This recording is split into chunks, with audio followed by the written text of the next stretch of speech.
Welcome to a Fresh Perspective podcast, catering to the latest in ingredient trends, consumer insights, and food news. Brought to you by Corbion. Hi, and welcome to the Fresh Perspective podcast, the podcast where we talk about everything food. Today's topic is meat consumer shopping habits in 2022. And we have one of my favorite guests. She's already right here. Her name's Anne-Marie Roerink, and she's the president of 210 Analytics. She gives us a lot of great information. Hi, Anne-Marie. Hi there. I'm a research geek at heart. What can I say? You're exactly the right person for this podcast. Beautiful. So today we're going to talk about meat consumers. And this is interesting to me just on a personal level, but also I think things really seem to be changing. And so it's exciting to kind of delve into the details. When you do your analytics and you say you're an analytic kind of geek at heart, what are some major changes that you're seeing in consumer shopping habits in this year in 2022? Yeah, so just specifically looking at the lens of meat here for a minute.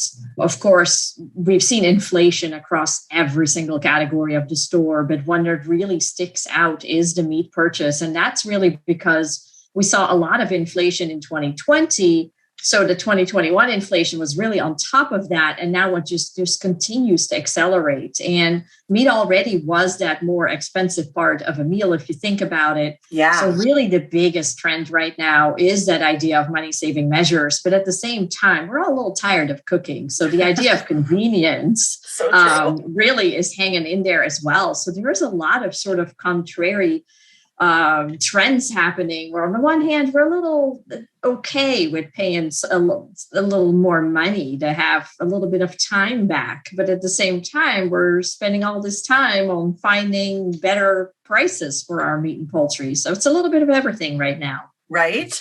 I know in my family, we started to eat some vegetarian meals just because health purposes. But now it's a standard because meat is so, for us anyway, it's quite expensive. And I'm feeding 6 people and, 2 are teenagers. One is my husband, he's a big guy. And that's an expensive meal. I could go out to eat. It is. And it's interesting you say that because we do see some people move to other sources of protein. Well, of course, egg prices right now are very high as well. So there isn't as many escapes, if you will, as there used to be. And I'm actually seeing an increased interest in what we call blended items. So those are items that take ground beef, ground pork, ground chicken, and blend it with other vegetables or mushrooms, because typically those are a little bit cheaper. People also feel like it might be a little bit healthier for them. So it's a great way to stretch the meat dollars. And that's another trend that we are seeing out in the marketplace right now. Great ideas, right? Mushrooms kind of have that savory, kind of same mouthfeel. I mean, I can see that being a great substitute or addition. Oh, absolutely. Mushrooms are red hot right now. So that's definitely a trend that makes all the sense in the world. They're like my total favorite, all mushrooms, and morels are in season. And anyway, back to meat. Wait, where are we at? So when I think about supply chain, I think about boats. I think about the Suez Canal and how that's affected, supply chain everywhere, along with other things. How has supply chain and inflation kind of impacted meat purchases? Because we raise cattle in the United States. So can you tell me a little bit about that? Yeah, so it really depends on the type of meat that you're talking about. I remember right before Thanksgiving, I got a lot of calls about, will there be turkey because of the supply chain challenges? Well, we don't really import turkey, nor do we export turkey. So that's not really a big deal there. But there's other commodities like beef and what have you that are way more affected. But the other thing is really, it's not just the transportation. It is the labor in the processing plants. It is the trucks to get it from the plants to the stores. It is the labor in the stores to get it out on the shelf.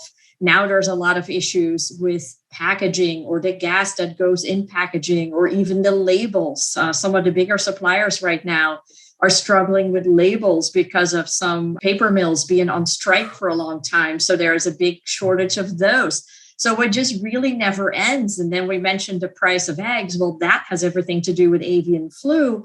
So there's just challenge upon challenge in an already disrupted environment. So we just really can't win right now. And who would have thought that the paper for the labels could be a part of that? But it makes sense when you hear it, and you can't just sell unlabeled meat. I mean, who would know what it was or when it expired or anything like that? So exactly. And labels are completely approved by the FDA or USDA, depending on the product. And they have to be a certain way. They have to be a certain size. So, you can't just slap any old label on there. So these are really big issues in the supply chain that then result in lower in-stock rates. A lot of times retailers are not getting the amount of meat that they ordered. So that means that you as a shopper go to the store and you run into empty shelves. Sometimes that's chicken, sometimes that's pork. It really depends. And so it's really hard to look at the demand right now because we know people go to the store to buy one thing and come back buying another, either based on the few promotions that are out there or based on what was available, or just based on figuring out how to make the end of the month work with the amount of grocery money left. So yes, and I think about how many times I've gone to the store with my menu planned and come home with an entirely different menu because of what was available or what was even affordable, right? Like sometimes it's like, okay, well, I'm not buying that. We're going to do something else. And it's funny you say that because one of people's biggest frustrations is actually meal planning. It's not even so much preparation. It is thinking about what you're going to make meal after meal, day after day. And so that is one of the reasons why we're seeing, for instance, the value-added meat or the fully cooked meat do so well, even though it's more expensive if you think about it. But it's chicken breast, it tastes completely different than if I were to season or marinate it, or it's a kebab, and that just brings a whole grilling occasion to the table. So it's really still the innovation in the meat marketplace that is driving new dollars and just really giving people a little bit of a break in the kitchen. One of the data points that I have here says that in 2022, 74% of people are identifying themselves as meat eaters. I don't know why that surprises me. I mean, it seems high to me, but I wonder, it makes me question then who are these meat eaters? Demographically, are they across the board? Is it, older people, younger people, people with families? Do you have some data about that? Yeah, I thought it was fascinating as well. That's a question I've been asking for many, many years. And year after year, there was a little bit of an erosion in meat eating. And if you think about it, whether you turn on the TV or the radio or just on social media, there was a lot of pressure about eating meat, right? If you think about all the Hollywood dinners and all the recipe websites that made a big deal about plant-based eating, it's like, well, am I a bad person for liking to eat meat and poultry? And so there was a whole societal pressure, if you will, about being a meat eater. And so for years, we saw a little bit of an erosion in that. And this year, not only did that plateau, it actually bumped back up. And that wasn't just in the Power of Meat study, as you referenced, but many other industry studies as well. So I think we have entered sort of a new phase where people are starting to look again at everything is okay in moderation. It's important to eat protein. It's important to eat clean protein in terms of not being so very processed. And so I actually think that we might have turned a new leaf for meat and poultry in terms of the reputation. And you are right, though. I mean, we do see older shoppers have a higher engagement with meat. They absolutely believe it belongs in a healthy, balanced diet. That belief isn't so high among Gen Z. But we also see that once people become parents, that's the big change. Then all of a sudden they go from very extreme diets, if you will, to really more of that everything is okay in moderation. So if you think about the enormous millennial generation, which now for the most part is starting to have children or already has children, I think a lot of the change in sentiment is coming from that as well. It makes total sense. And I'm laughing because I'm totally part of that older generation. Well, not so much me, but my husband. Like if we were having one of our vegetarian meals, he's like, shall we add a little sausage? Like he just right. can't even fathom, not adding sausage to your pasta sauce or, or whatever. So that made me giggle a little bit. Let's hope he's not listening to our podcast. Right. Okay. So we only have a few minutes left, and I do want to talk about the different ways people can purchase. It used to be, of course, that you just go to the grocery store and you pick up your food and you bring it home and you cook it and eat it.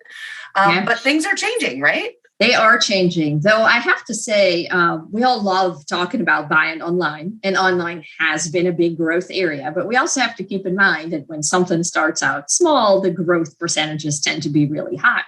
So meat has grown 52% online over the last year. However, it's still only about 2% of total purchases if you think about the direct to home.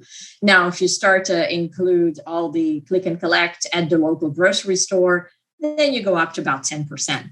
So it's exciting. It's a growth area, but we have to keep in mind that 90% of meat dollars still are bought in the store. And that really means that figuring out how to engage, how to get people to the meat department, that continues to be really important. And I think we're going to see some changes there too. There's a lot of stores who are thinking about, do we still need to have that full service department? Is it really about maybe just a better selection of self-serve? So I think that whole idea of where people are going to buy, how they're going to buy, we're going to see a lot more changes coming there. That's going to be exciting to see the difference. And I'm kind of an early adopter. So I was on Instacart like 5 minutes after COVID became a thing, and I still use them, but I'm really enjoying the pickup part of Instacart now. It used to be I had them delivered, but now we're trying pickup because it saves us some money, but we still get the same stuff. And at Aldi, which is where we typically shop, I have a big family, like I've said, you have to bag your own stuff. It takes like another half hour. Well, someone else does it for you. You're saving all this time. Yeah, exactly. Yeah, and it's you're absolutely right. It is about saving time, and that's actually what we see a lot of retailers start to use to say, "Hey, order online, and you can save so many hours a week or a month." And it's just great convenience.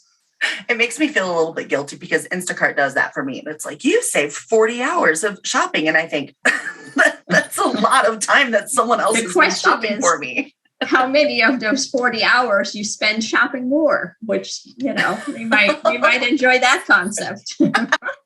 Totally true. Any last minute thoughts about meat, for the people that might be listening to this? And absolutely. So first of all, I always hope that a lot of people join me on LinkedIn, because we're always putting out these podcasts, lots of other information. There's monthly information on new meat numbers, etc. So please do that. But also, as I mentioned before, I think we're going to continue to see a lot of change happening in meat. It's not quite as demonized as it was for a few years. A lot of people bring it back into their meals, and this is a big opportunity. Last but not least, one stat I came across yesterday was what actually AARP.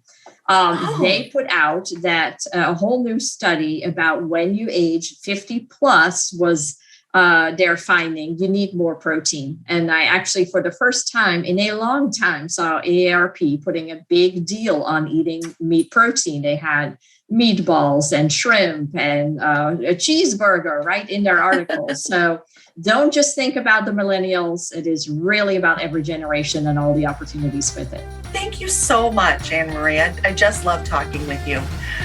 Same here. That's all we have for today. Till next time, preserve what matters. Thank you for listening to a Fresh Perspective podcast, brought to you by Corbion. Please like, subscribe, and follow us on thebakerstake.com and thecorbioncut.com. Until next time, preserve what matters.